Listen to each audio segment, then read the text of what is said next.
Iniciando aqui, então, a terceira parte do nosso mini treinamento do empreendedorismo geotécnico, com estudo da vida espiritual. Vocês podem ver que no nosso mini treinamento, a gente sempre está falando da vida espiritual, quer seja no temático, né, a gente coloca os 10 minutos da questão temática, mas sempre com uma visão holística e, quiçá, espiritual, né? Então, a gente está no primeiro tema, que é o tema dessa quinzena de barragem. Hoje chegamos na parte quinta de 10, né, que representa 1 hora no curso, né? Quer seja online, quer seja gravado. São 10 horas que nós fazemos em 10 minutos aqui, passando os slides com uns breves comentários. Então, a primeira parte é temática, essa quinzena a barragem. A segunda é de gestão. Hoje a gente fala de manual administrativo, a gente fala de sistema Dynamis. Na verdade, a gente está mudando, porque o cristão ele muda, daí a vida espiritual. A vida espiritual ela tem uma mudança constante, é diária, em função das circunstâncias.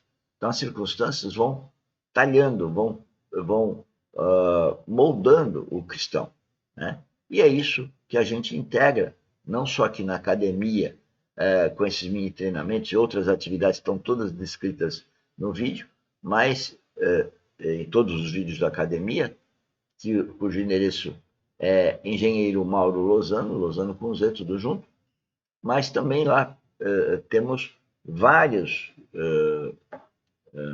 lá no canal YouTube, assim como as atividades da academia, várias atividades ligadas ao estudo da vida espiritual, que é as lives, né, da vida espiritual, são 3, e no sábado, às 10 horas, que nós temos uma live também, né, um sistema de live online, e falando da transformação da mente. Mas, enfim, o que nós vamos estudar hoje aqui a respeito do estudo da nossa vida espiritual, né?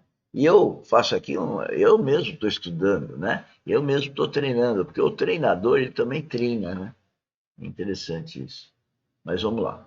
Então, vamos aqui ao Romeu Bornelli, onde que a gente pode escutar nesses 10 minutinhos aí. Da percepção da esfera de ação que Deus demarcou para cada um de nós. Para que nós nem ultrapassemos os limites do que o Senhor tem demarcado, seja por ambição, seja por... Vendo, limites que Deus tenha marcado. Como você sabe os limites? Alguém pegou aí um giz, marcou no chão, tem uma cerca. Isso é espiritual, Senhor. Então, se a gente entende que tudo está na Bíblia, está ligado a uma vida espiritual, a gente não consegue nem conversar com Deus. Porque a conversa com Deus é espiritual. Você não vai ver Deus com os olhos, pelo menos por enquanto. Nem pelo jeito, nunca, né? Mas Cristo, sim, fala sempre da face de Cristo. Eu, quando falo de face de Cristo, também é espiritual.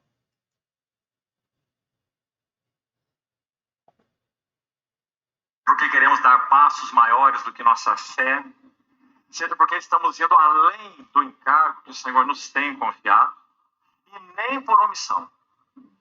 Como, por exemplo, Paulo vai orientar Timóteo, dizendo: rogo-te que reavives o dom de Deus que há em ti e que te foi concedido mediante imposição de mãos do presbitério. Então, é muito prático para todos nós, e talvez particularmente útil para os servos e servas do Senhor mais jovens. Sim, há um limite de ação que Deus demarcou para cada um de nós. E é só na medida que a nossa vida com Ele cresce, que esse relacionamento vital com o Senhor se aprofunda. Tá vendo? Relacionamento vital com Deus se aprofunda, isso é espiritual. Falando de limites, eu quero falar e testemunhar, por exemplo, o termo que eu sempre uso, que é dar murro em ponta de faca. O que é dar murro em ponta de faca? É fazer uma coisa absurda, né? Por isso que tem uma faca com uma ponta, você bater, você vai cortar tua mão, né? Mas eu sempre fiz isso na vida. E por quê? Porque eu tinha o Espírito Santo né? Desde os 19 anos. E aí eu queria que a outra pessoa também tivesse. Eu via coisas que a outra pessoa não via e não vê. Eu falando dos meus filhos, da minha mulher, eles não veem o que eu vejo. E aí eu queria pegar a força e pôr dentro deles. Esse desejo de pegar a força e colocar dentro deles é o inimigo em mim, que é o dar murro e ponta de faca, que é fazer uma coisa insensata, insensata espiritualmente. Então, ainda hoje, veja a minha idade, 68 anos, e querendo fazer coisas que não é minha atribuição, espiritualmente falando. E se não é espiritualmente, não é no plano horizontal, plano natural. Eu estou aprendendo. Por isso que eu digo que eu sou um adolescente espiritual, né? Porque não adianta querer fazer uma coisa que é o Espírito Santo que vai fazer. A revelação vem do Espírito Santo, não vem das minhas palavras, mas o que você depreende das minhas palavras por ouvir o Espírito Santo. É vida espiritual.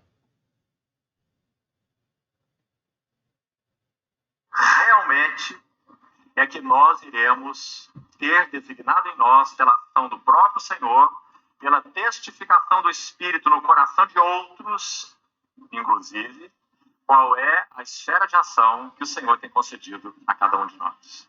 Então, irmãos, esse texto de 2 Coríntios que lemos, as duas frases nos ajudam muito. A primeira já citamos no verso 13. O limite da esfera de ação que Deus nos demarcou. Veja que expressão clara. E como Paulo era claro a respeito disso. Agora, ainda no verso 15, há algo aqui que nos ajuda muito. Não nos gloriando fora de medida nos trabalhos alheios e tendo esperança de que, note essa frase agora, crescendo a vossa fé. Sabe qual é a maior evidência que nós estamos operando no limite de ação que Deus nos demarcou? É o crescimento da fé de outros que tem sido servido pelo nosso serviço. Então, Paulo usa esse parâmetro, esse termômetro até mesmo, e diz, crescendo a vossa fé, seremos sobremaneira engrandecidos entre vós dentro da nossa esfera de ação. Ele está dizendo que haveria um reconhecimento próprio, simples, puro, da parte dos que são servidos, com relação àquilo que Deus fez na vida do servo, no caso aqui Paulo e os seus companheiros. Então, irmãos, em todos os níveis que formos pensar, é claro que parece que em primeiro plano nós logo pensamos em serviço externo, ministerial no corpo de Cristo. Mas pense em qualquer nível de serviço, isso será verdadeiro. Sempre nós precisamos entender em qual esfera o Senhor tem nos colocado para um serviço fiel. Sabe qual pode ser essa esfera demarcada pelo Senhor absolutamente até que Ele venha? Simplesmente a nossa família, nossa esposa, nossos filhos. Lembre-se da história de Susana Wesley, que gastava um dia da sua semana para cada filho que o Senhor lhe deu. Entre eles nós temos aquelas duas preciosidades, Charles Wesley e John Wesley. Agostinho, certa vez, dando um testemunho sobre sua vida, ele foi salvo já com bastante idade. Ele era um homem devasso, um homem também de muita inteligência, um professor de retórica, e vivia uma vida devassa. E o Senhor o encontrou quando já era um adulto. Então, uma das coisas que ele diz sobre sua conversão tão dramática. Ainda bem que meus adultos, vida avançada, Cristo está à procura, né? Que bom, pelo menos para nós que temos essa faixa etária que eu tenho, ainda saber que há esperança de a gente encontrar Cristo. No meu caso, eu já encontrei, até jovem, 19 anos, mas hoje a gente adoraria ver pessoas de toda a faixa etária, mas estamos falando da minha faixa etária por causa do Agostinho, né? Agostinho, até idade adulta, de ancião, ainda tinha uma vida transversa, né? Vida alheia à normalidade, né? Então, dava lá com mulheres, né? E largou isso, né? E ele dizia que era outro homem, né? E isso que é importante para todos nós, que eu tenho que ser um outro homem todo dia, né? E lá foi ligada à questão da relação íntima, mas é todas as relações eu tenho que ser o outro homem todo dia, porque a gente corre para ser mais semelhança de Cristo. Bom, senhores, até daqui a pouco quem trabalha com a gente e quem não trabalha venha trabalhar, porque é trabalho que não falta para todos nós aqui quando temos essa visão do empreendedorismo cristão, do conhecimento trino. Então vem conosco, vamos trabalhar. Hoje à noite, 19 horas, nós temos a nossa live, né? E amanhã às 10 horas, a live também da transformação da mente. Vem conosco. Tchau, tchau.